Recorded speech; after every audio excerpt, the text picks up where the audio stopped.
1,000 people with progressive cancer, 5 years after, and you imagine some are diagnosed, some are not, but 5 years after, 440 of those are still alive. So you have a 44% survival rate. And that's UK. Instead, in US, where you do screening, you not only have the 1,000 people with progressive cancer, but you also have other 2,000 people that have non-progressive cancer. And if you screen them, you find them. And 5 years after, you have 244 patients alive, 3 out of the 3,000 total cancer that were there. So the survival rate is 81. But is it better to live in the States as to prostate cancer? Doesn't make any difference. The number of deaths is the same. And having a non-progressive cancer, you know or you don't, you still are alive after the same interval period. It's very easy, I hope, to understand on the screen, but it's not so easy when you go and ask doctor. And if you present the same figures in terms of survival rate or in terms of mortality rates, and you say how many will be dead 5 years after, how many will be alive, and you don't make all the distinctions that are here on the screen and here on the screen, there is a striking difference in what doctors perceive. If you present survival rate, the benefit is perceived as large in 83% of cases, while only 30% perceive it as large if you present mortality rate. And if you compare these three sentences down here, you see that if you say screen-detected cancer have better 5-year survival, 76% of those receiving this communication feel that screening is useful. If you say more cancer are detected, doctors understand that that's not per se good, so only 47% feel that that's a large benefit in terms of survival, in terms of health. But then if you say that mortality rates are lower among screened persons, 81% feels, oh, then we have to screen. Well, it depends. Framing information is extremely important. Again, 79% against 5% judge the screening effective or non-effective, depending if survival or mortality was reported. And these were all practicing physicians, all accredited by their own body in the European survey I showed you before. And when asked about lab time bias or overdiagnosis, 2 in 65 knew what lab bias was, and no one was aware of the problem of overdiagnosis.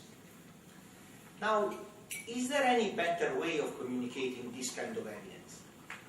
I want just to point out to one way. There are many. And the concept is important because it's important for you to appraise literature, to be able to find good evidence, but then you also need to be able to communicate in an effective way. This is one, the fact box. You may have others. The important thing is to present this same data by using, for example, the same denominator. Look at this comparison of screening and no screening. If you present the benefit in terms of how many patients died from prostate cancer, same number. How many died from any cause, same number.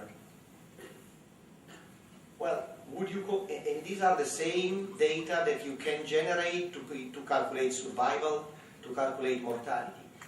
Would you have doubt about the utility of screening, presenting this way? You screen, you don't screen, same number of deaths for prostate cancer or for any cause.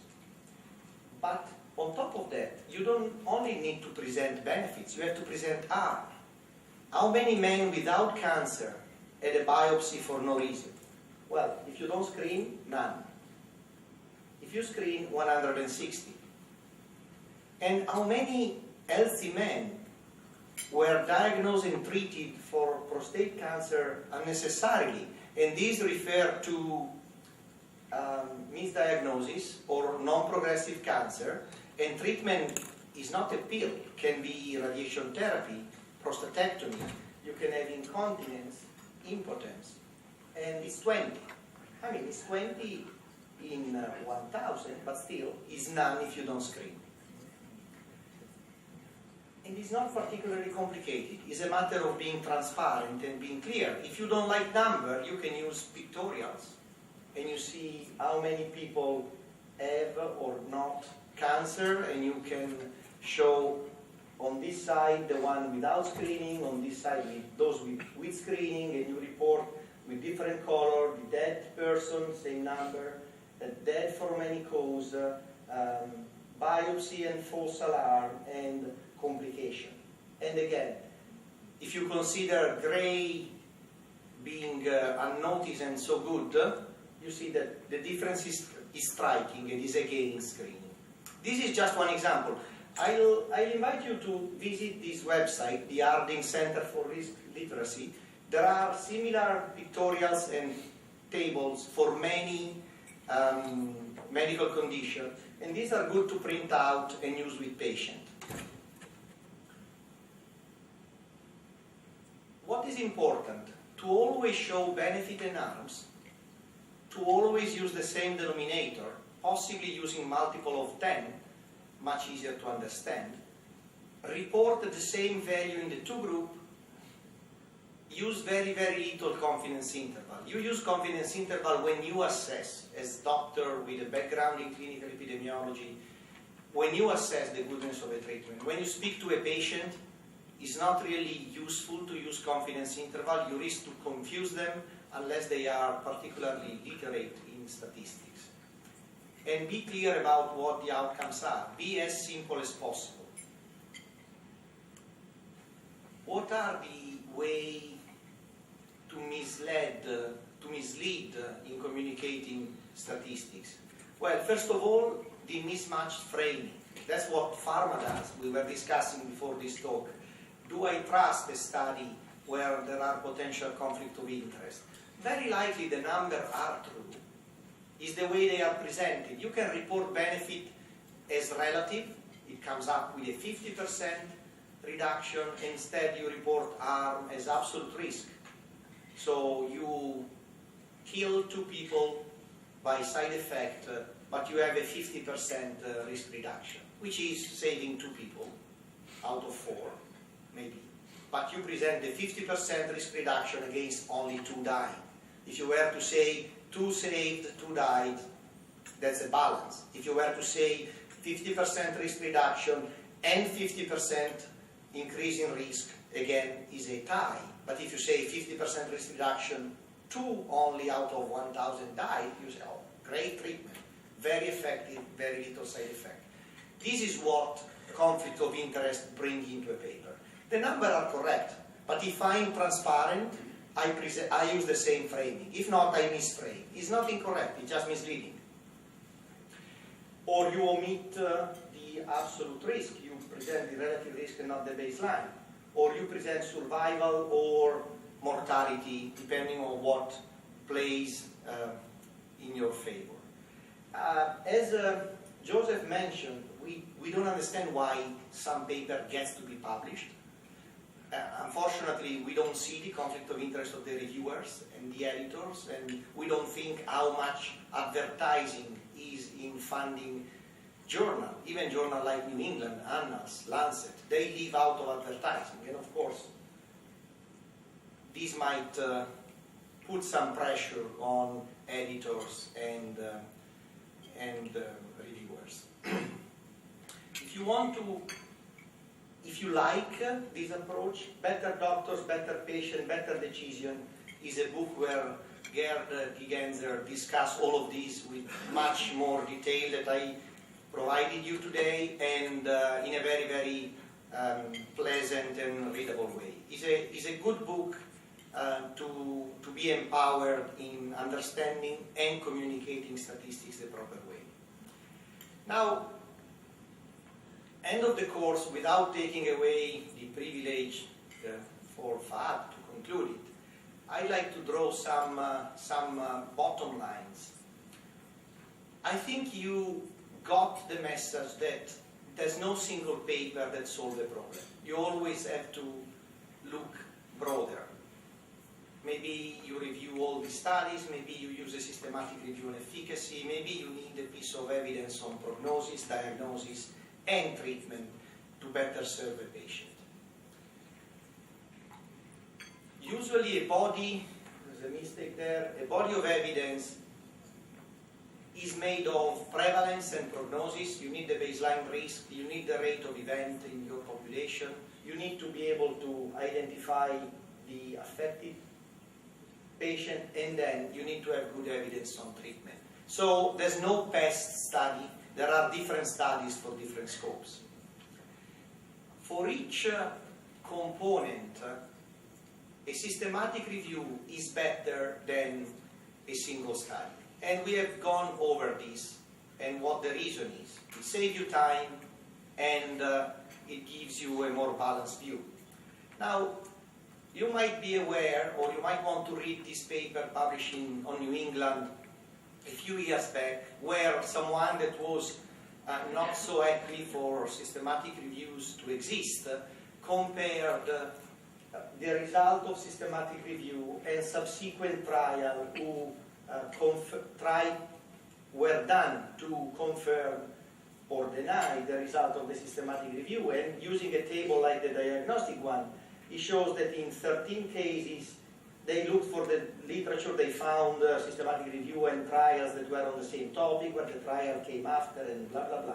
In 13 cases the results were both positive, in 20 cases they were both negative, but there were 7 and 6 where the positive results were not confirmed and the negative results were not confirmed in the subsequent large trial, which gives a sensitivity and specificity and the positive predictive value and negative value that are here. And you may say that, and he says in the paper, that it's not great that only 7 in 10 are confirmed.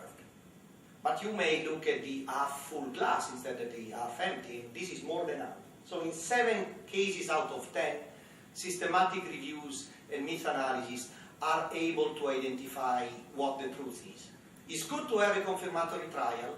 In 3 cases in 10, the confirmatory trial denies the systematic review result, and that's why there is a WikiRec project ongoing where we are involved. We check new trials that are ready to change practice, we see if there's a systematic review, and we update it quickly to try to reduce this number. But in general, systematic review provide good evidence.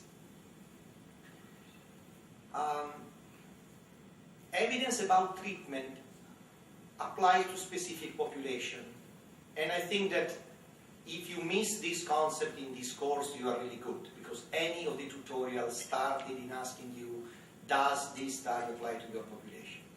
So you have no excuse not to check if you are looking at the right piece of evidence.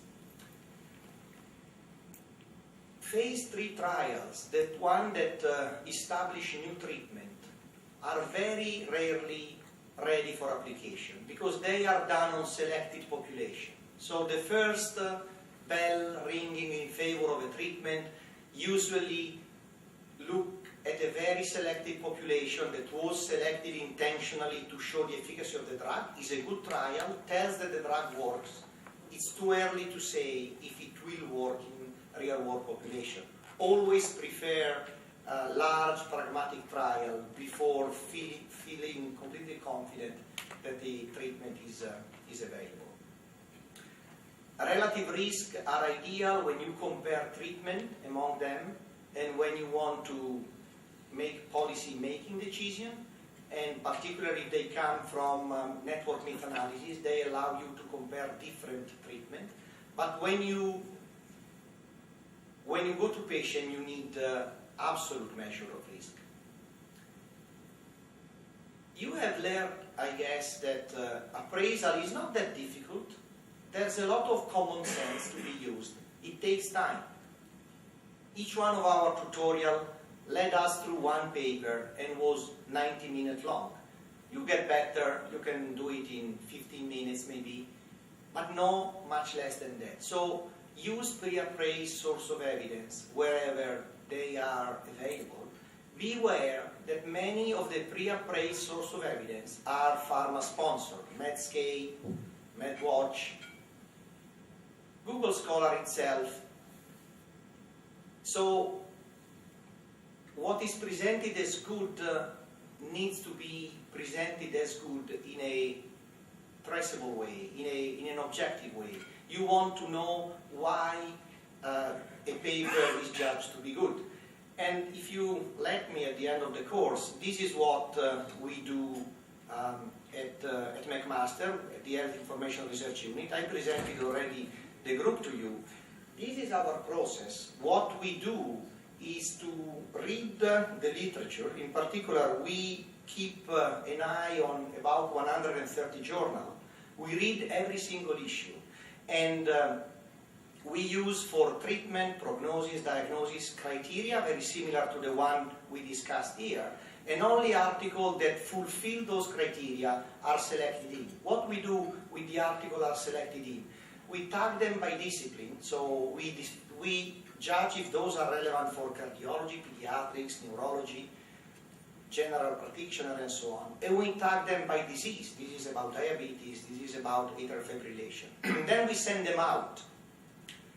An article relevant to cardiologists and anesthesiologists goes to 5 of each discipline. We have over 8,000 collaborators around the world. You can subscribe if you want.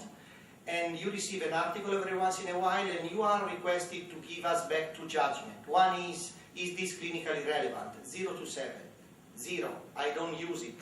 I don't think this is useful for my patient. 7, I think this is useful for many patients, like the one described here.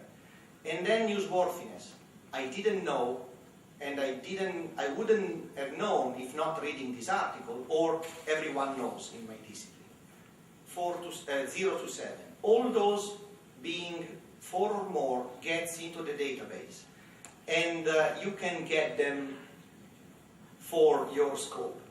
I put up the criteria we use just to show you that they are exactly what we discussed over this day and what is in the JAMA user guide. So for treatment, we want studies that discuss positive or adverse effect of treatment, including secondary prevention. We want randomized trials, more than 10 patients per group having an outcome, more than one outcome being assessed in at least 80% of the patient, pre-planned subgroup analysis, at least one important outcome, not weak clinical outcome, not only surrogate outcome. So all the, well, not all, but many of the criteria we went on are checked by some human being reading the article. If the criteria are not fulfilled, the article is ditched. For etiology, adverse effect are, we only consider adverse effect of treatment. We only select in article with an odds ratio, risk ratio, hazard ratio larger than 2, and a 95 confidence interval excluding 1.5. We select for you only what is precise enough. Concurrent comparison, not historical. Observational study design. Prospective data collection. We accept database linkages. We do not accept chart review, routine electronic medical record, and so on. Objective outcome or outcome assessor blinded to the exposure. Unless exposure and outcome come from different databases, which equals to blinded assessor. Prognosis, studies about natural history. Prospective standardized data collection. All patients should be enrolled in a similar early point, first ever event. Again, hospital records or disease-specific registry are not accepted. Cohort assembled in tertiary center are not accepted because they select a very high-risk population. All participants initially free of the outcome, follow-up over 80%. You know all of these already. Is what we discussed this day, diagnosis this morning. The studies are assessed for the spectrum. If the spectrum doesn't fit, the publication is ditched. at least 100 patients, at least 50 having the disease. Each patient receiving both the new and gold standard test. Blinded assessment of both the standard and the experimental and standard test.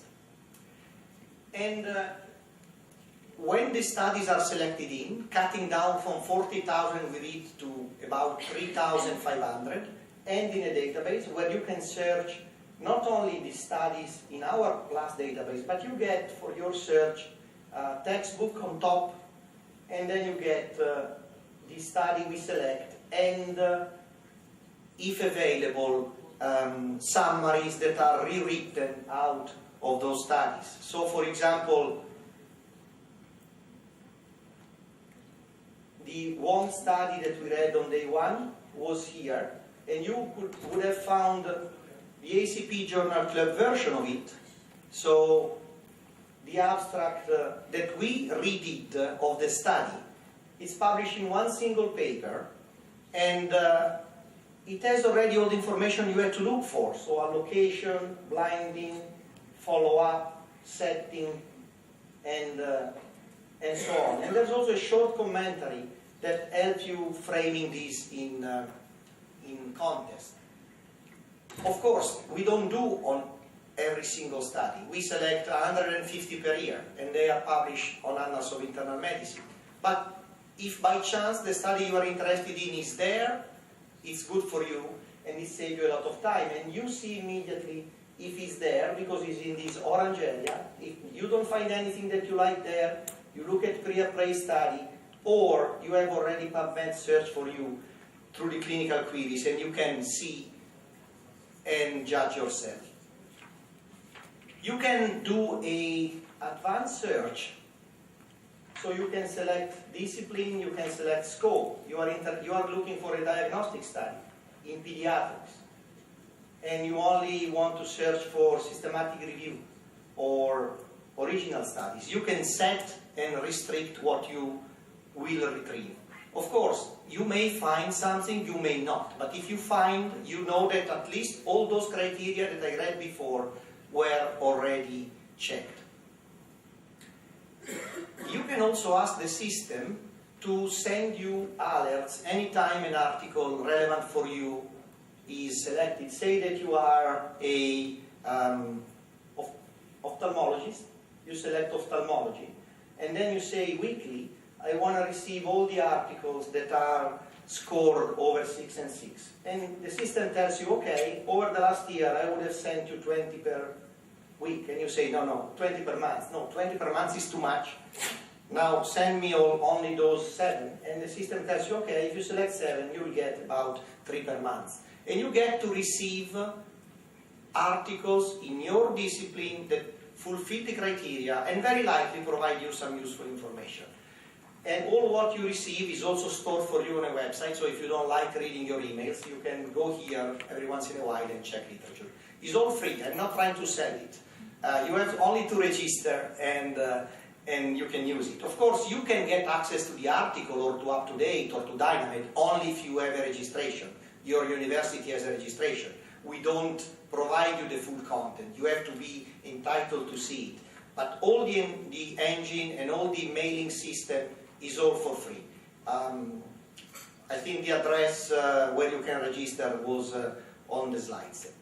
I think it's important to know how to appraise, but also it's important to know that if you are in a rush and if you really want to receive help, you have sources like this. I indicate this one because it's the one that we are responsible for, and I can put my hand on the validity. There are others that you can check. You can check Cochrane, and if there's a Cochrane review, you are safe on the method and on the rest. This is a quite efficient one. We have about 40,000 registrant, and some stop and some are new, about 4,000 to 6,000 new per year. So we think that it's worth doing the job. And I invite you to test it, and use this article to keep your critical appraisal skill awake.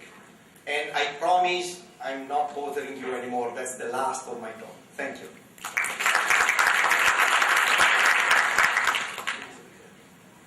So we are early. Any questions? All right, no one leaves because we're going to do closing. So while we're doing this closing, you're supposed to fill up any pending evaluations, including the last lecture of Dr. Iorio, please. All right.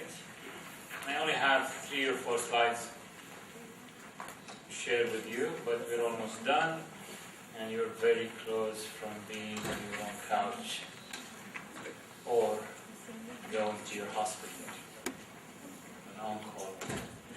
All right. So while I'm going to do these 3 or 4 slides, feel free to fill up the attendance. And I really would like just to remind everyone about the website. So this is what the website that I showed you briefly today, how to transfer it into saved on home screen format. So you can always recheck the website and see what's been uploaded on it. And it's not very updated, I mean in terms of like day to day, but at least for now you can see the news that's been posted about the event. We're planning to post more news about the outcome of the event. So that was great, and this is how it looks like. As I told you, you can always go down on the on previous events and click on them and see what happened in the past as well. So that would be also great if you shared with us.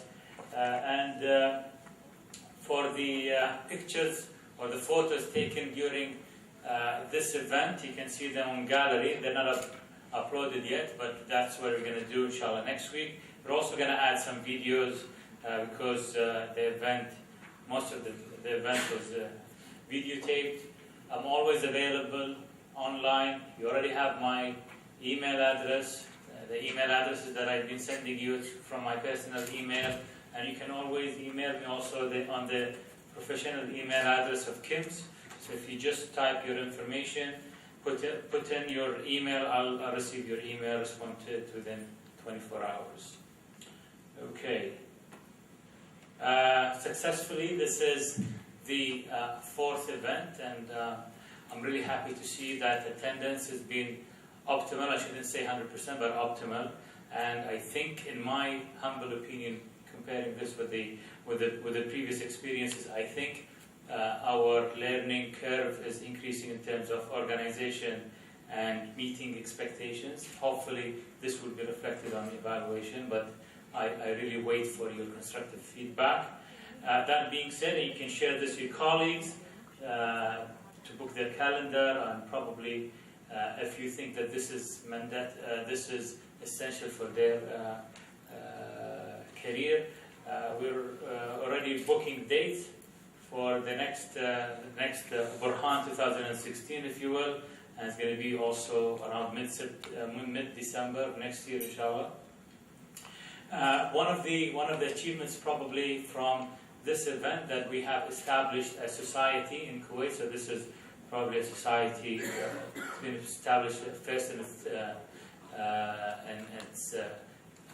type and style, and it's under Kuwait Medical Association, and that society will probably also be in close association with the organization of such event. So I'm really proud of this achievement as well, with the support of my colleagues. So just give you a few comments. Don't forget to fill up all the evaluations. As I said, your voice is valued. And we're going to be distributing CME certificates of attendance starting in January. So just give us some time to calculate how many hours were attended, and we'll give you points based on the attended hours, and we'll retain all of these certificates for 3 months for you. So feel free to pass by on 8th floor in Bahbahani building, so you can pick up your certificate of attendance next year, inshallah.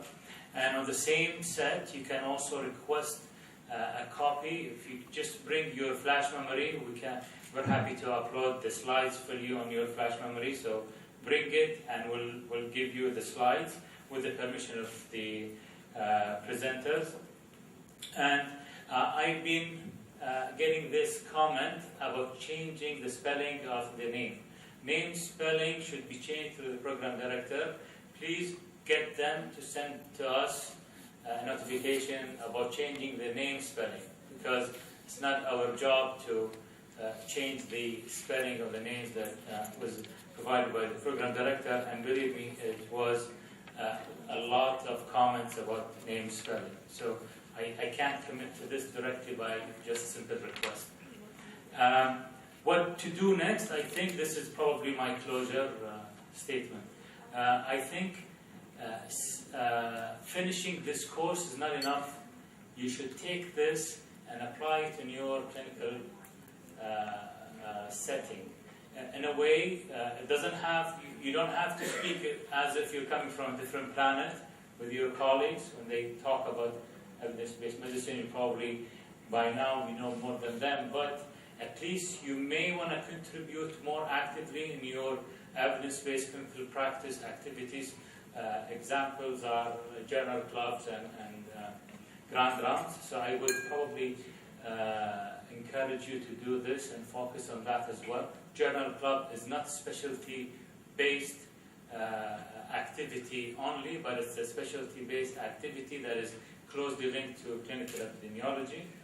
And also, probably this is being very transparent and a word from an older brother. Be prepared more during the in future activities.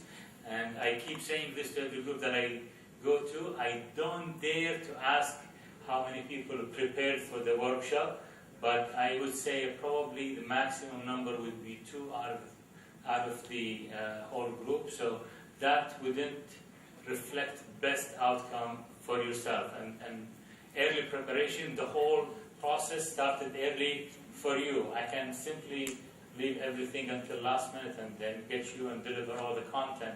But giving you some time was for your benefit. But at least if you come across such activities or in future activities, if we work together, please prepare more. That would be probably a word of wisdom, if you will. I would like to thank everyone who's in this room, and I'll be a little bit more specific. First of all, starting with faculty, I'd like to thank our visiting speaker, Dr. Alfonso Iorio. Thank you, Alfonso. Thank you, Professor Nasser Bahbahani, Dr. Joseph Langnicker, Dr. Adnan Lugayan, Dr. Abdullah Al-Mtairi, Dr. Yasmin Al-Uthman. I'd like also to thank our observers, and I'll call them by names as well. Dr. Hayat Tuwala, Dr. Salma Al-Gattan, Dr. Aliya Hussein, Dr. Salim Al-Kandiri, Dr. Ibtihal Al-Hamid, Dr. Isra Al-Ragum, Dr. Fatma Bahbahani, Dr. Muhammad Karimi, and from KIMS, Dr. Ibrahim Hadi, Dr. Abdullah Al-Khalifa, Dr. Abdullah Rajab. من العلاقات العامة from public relations الأخت حميدة صفر وأخوي أحمد الناقة. Also, probably the most important people in this room right now, and probably please join me in giving them an applause as well. أستاذ حسن ياقوت, أستاذ دلال الخليفة, أستاذ عبد الله النجار, أستاذ فهد المواجد, وأستاذة حنان الآزمي. If you can just applaud for them. They're standing at the back. You can just have a look at them. Thank you very much. And thank each other as well. Thank you for your attendance. I really appreciate your commitment to this. سامحونا على الصور. السلام عليكم.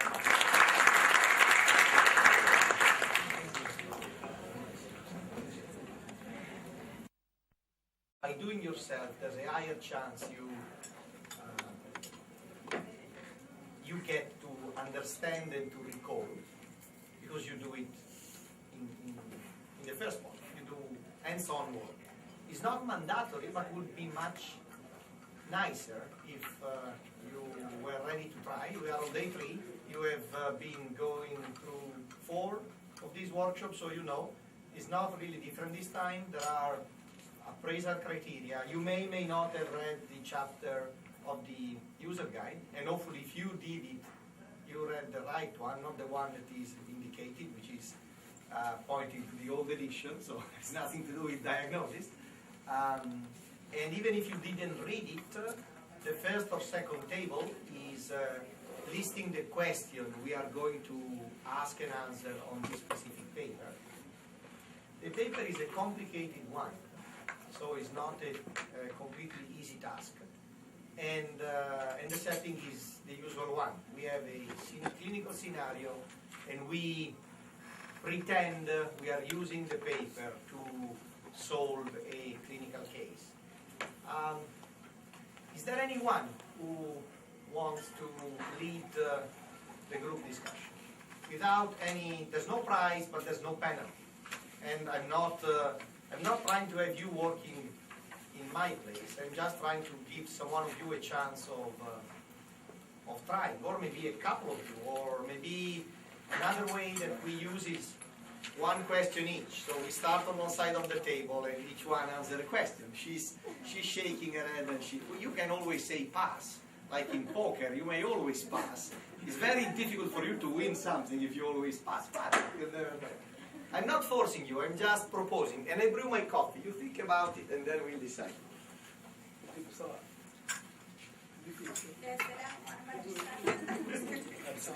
قريت انت الارتكل يعني قرأت قريت الارتكل Answering to the question. Tell the question again. So what is the research question of this study? The study was trying to see if CCTA, comparing CCTA to the gold standard, which is coronary angioplasty. Excellent. So, which are the components that he mentioned? Okay, so these are the... No? The CTE is the intervention, and the CT angio is the comparator. What still is missing? Population. The outcome, he said, is myocardial infarction. Population. What's the population in this study? Patient with coronary artery disease or stenosis? Without. No, chest pain. Patient with chest pain. Patient with chest pain. Okay. Right. We have the question. Is the question important enough to read for us? Think of your own hospital. Do you have the CTT, whatever it is, CCTA? Is that available in your... In some hospital. In some hospital. In some hospital is available in Kuwait? Yes. Okay. So, would you continue? Yes. Good. Because you're very fast.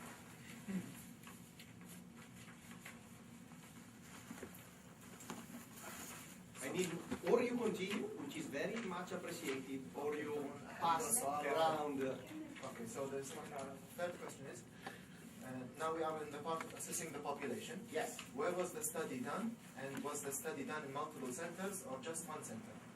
The study was done in the US, and it was done in 16 centers, so multiple centers. And do we attach any positive or negative value to being the study multi-center? Yes, positive. Positive. Positive because? Population Because of the representative sample. Okay, is more likely that it will apply to the 17th, 18th, and 19th hospital. So it increases what we call external validity. What about internal validity? Decrease. Why it decreases? Because we don't know how the interpretation of the doctor, the test and the data, and how they do this, the process of evaluation and diagnosis. So let's assume that 2 of the 16 hospitals had a very bad CCTA device and a very bad radiologist. How that would impact the study as compared to doing the study in a single hospital with an excellent radiologist and a brand new machine. It will be affected. change the results. Or making the sensitivity and specificity very likely lower. Yeah. So it's always a trade-off, like sensitivity and specificity. Multicentric is usually better for external validity, may impair internal validity. Why you think they choose a, please? you can get one chair there, and you can even have that chair if you want. I will be standing, so you can move it around. عندما تفضل هناك على راس الطاولة. You can either stay in the corner or move the chair. Oh, there is there? Good. So, why you think they selected 16 centers? To get a larger population number? To get enough cases. So, to make the study quicker and so on. It's not that they choose 16 to increase external validity. Very likely they needed 16 to get enough patients. Good. What else? What's the next question? What are the inclusion criteria for individuals to enter this study? Yes. The inclusion criteria was that the participant should be more than 18 years. Yeah? They have chest pain, typical or atypical chest pain, and they were referred for, the participants were referred to ICA, coronary angioplasty.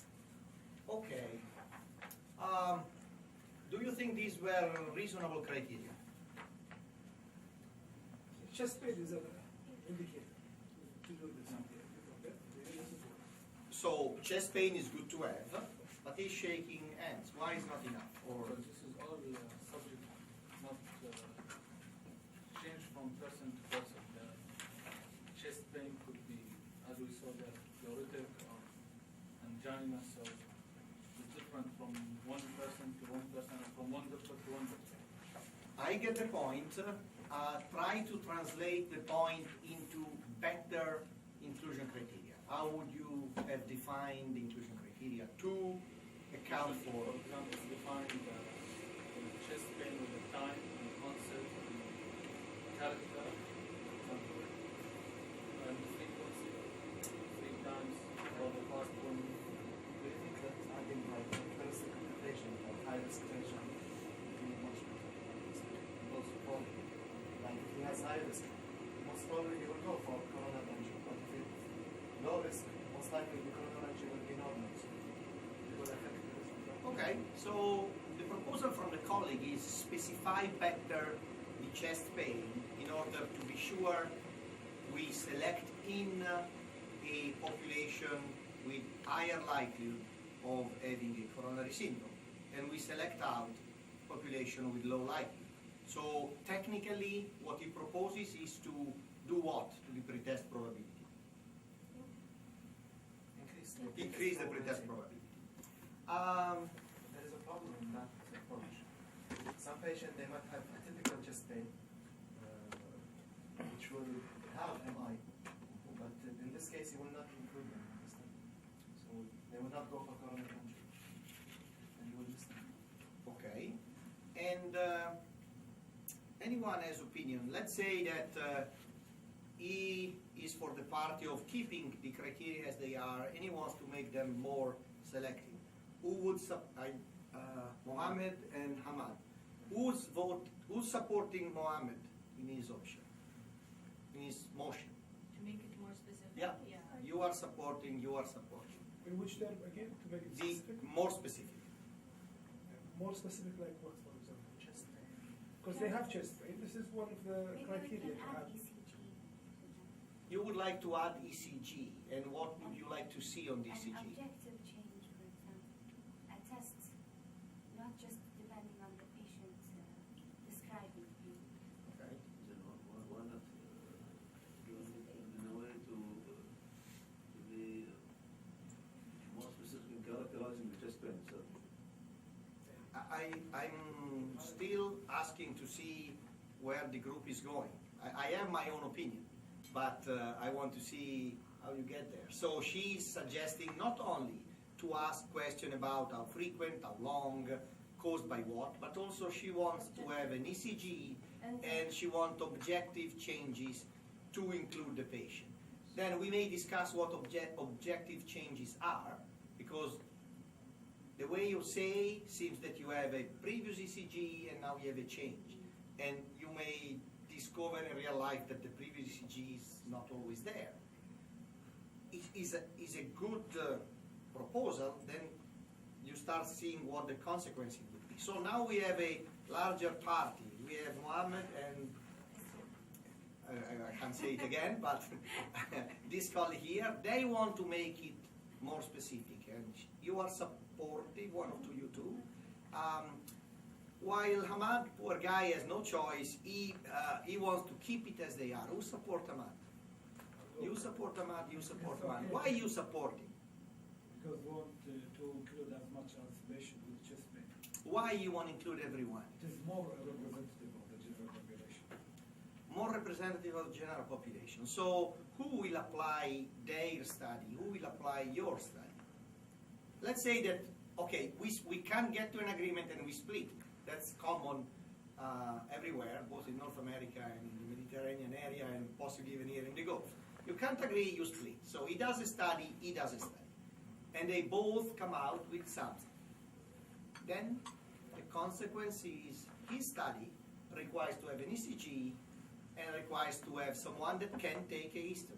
The other study result can be applied by a nurse triaging the patient. So there's no good, no bad. It's just that you make choices, there are consequences. So if you want to keep it for patient with chest pain, you have to live with patient with chest pain. Your pretest probability will be lower.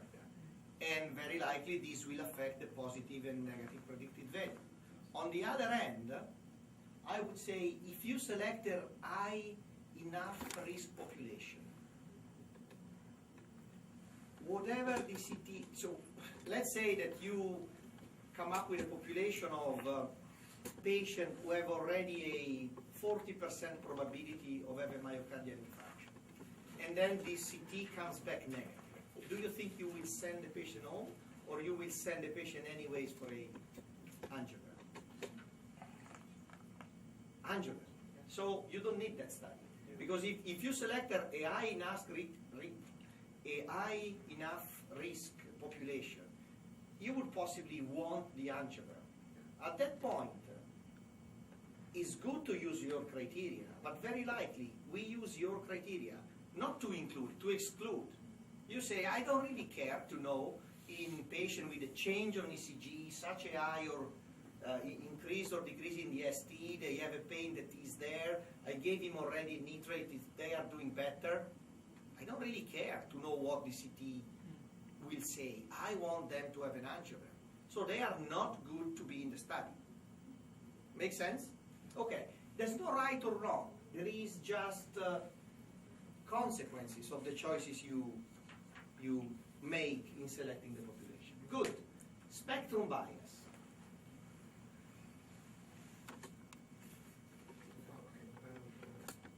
You are, please. There is one thing also. Please. You mentioned that it is multi-center. Yeah. So I think when you make it more specific, it's better, so you can ensure more internal validity. But when you leave it chest pain like this, the internal validity will be less if it is multi-center. Yeah, I agree. I agree. In a multi-center study, you need to be sure that the patients are the same across all the studies. And having inclusion criteria may be better or maybe worse, because what's the reproducibility in reading in ECG? Throw in a number. Not good. Very bad. Yes. So even if you get a very skilled cardiologist, those that read 60 ECG per hour, which is crazy. So when I knew that they were reading 60 per hour, I stopped asking them to read. I said, well, I can read it myself, and very likely, even if I'm not a cardiologist, I get something better out of it. But anyways, but they say that it's not. If you read less than 60, you are wasting time. Okay. The reproducibility is less than 60%, and so does that really add something? No. Do you really wait for the ECG?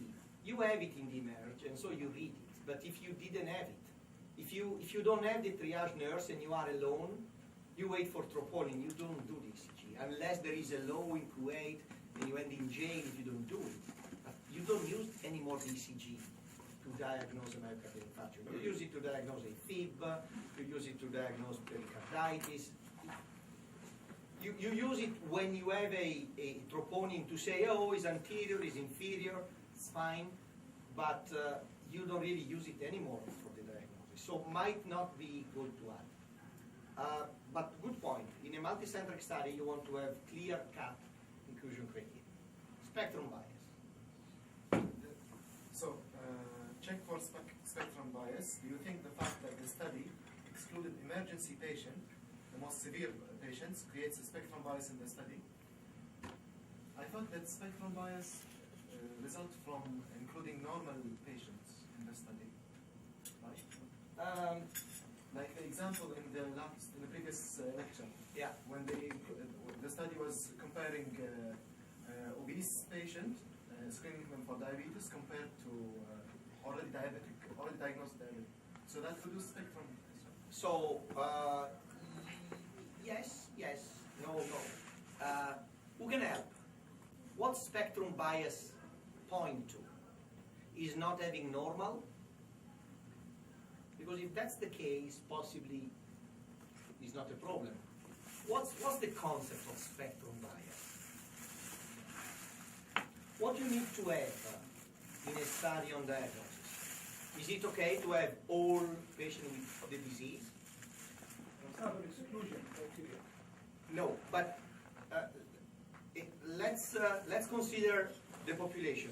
You want only patient with disease? No. No. You want only patient without disease? No.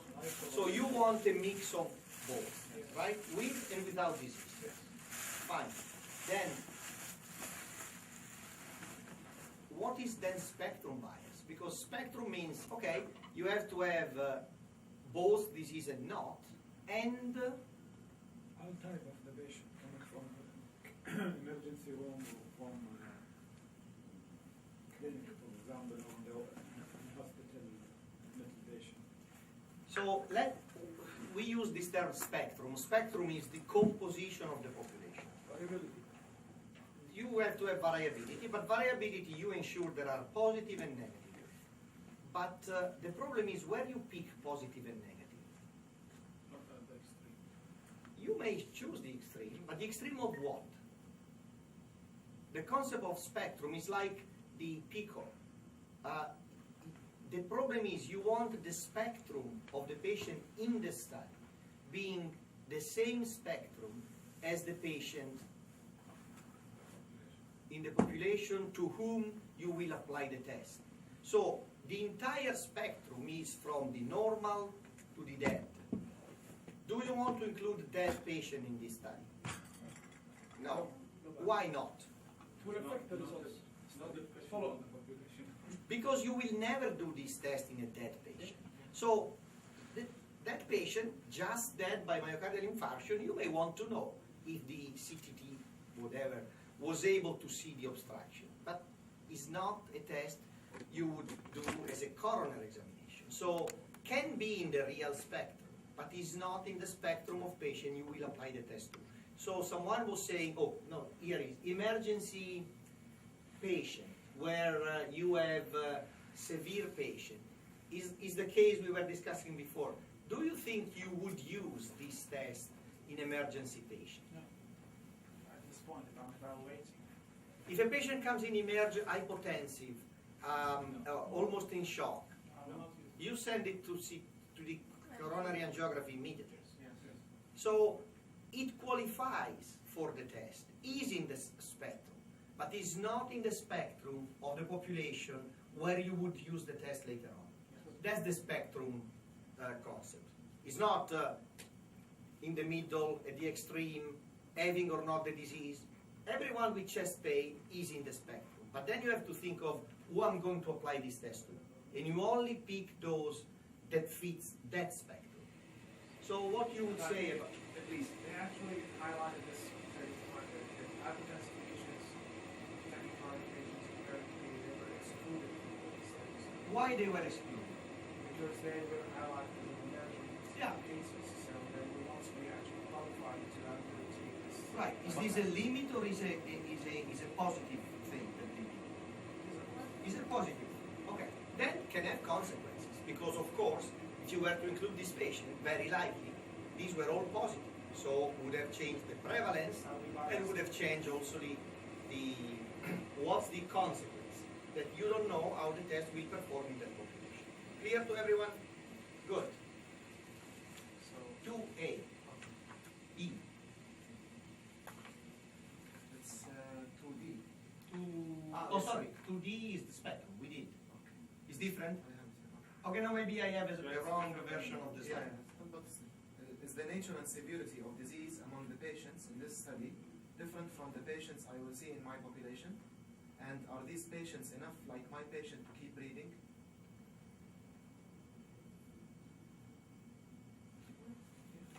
This is a very typical JAMA user guide question that I usually skip, but yes. Yes, they apply for Yeah. population. I mean, you are already beyond. This is a question really for the beginners. So there were solutions here, but I think that we got these already, right? Yes. Okay, so let's move on. Gold standard. Is the test compared to a gold standard? Yes. Which is the coronary angiogram. And Good. is it a test with high validity?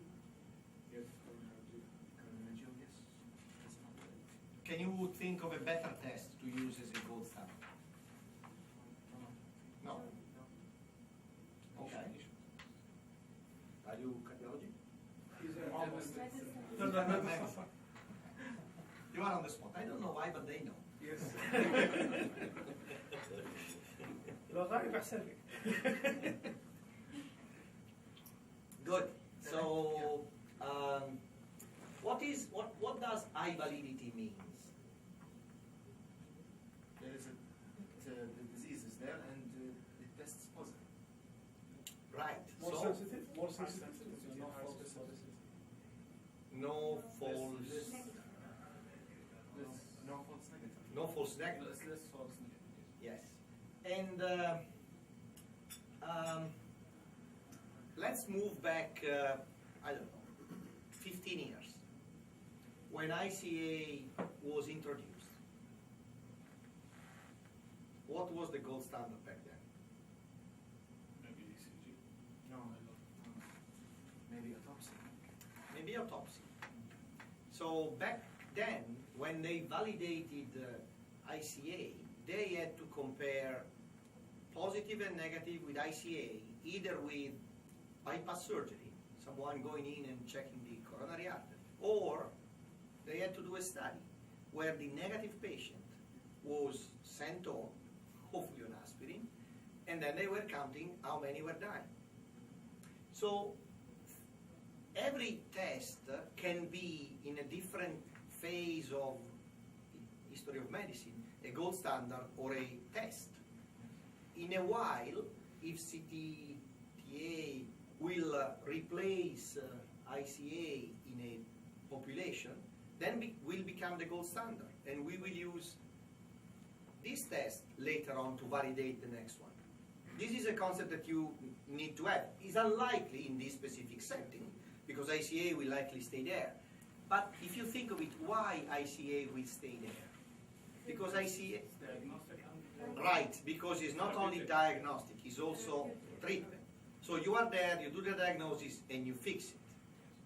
But ideally, if you think of a CT detector that can be moved around in the triage area of an emergency, and you have to wait anyways because you have 3 ICA rooms and no one is there that can see the patient immediately, why you wouldn't do it? You will not replace, but might become a tandem test. Joseph had no time of looking into new test, can replace an old test, can be added on an old test, or can be sequenced to an old test. So might be, in a while, we will use CT for first step, and then only someone will proceed to ICA and other not. Because in the end, you may say, okay, ICA will always stay there because it's also treatment. And I might say, fine, but if I look at the population of patients I see, coronary disease is as common as pulmonary embolism. And I don't want to send for ICA someone with a clot in the lung. I will anyways, of course you may say, well, you are really stupid, you can't distinguish them clinically. I usually do, but in some cases you don't, or in some cases you have to manage emergency department in the periphery, and you have to give them protocols. And you may say, if I have a CT first, and I go to check if there is a pulmonary embolism, or if that's more likely and I start there, why not also getting information on coronaries? If I can manage to have the two working together. And then you may tell me, there's no radiologist here, that it's impossible because you inject different amount, different frame window. It's possible. But if you could do it, why not?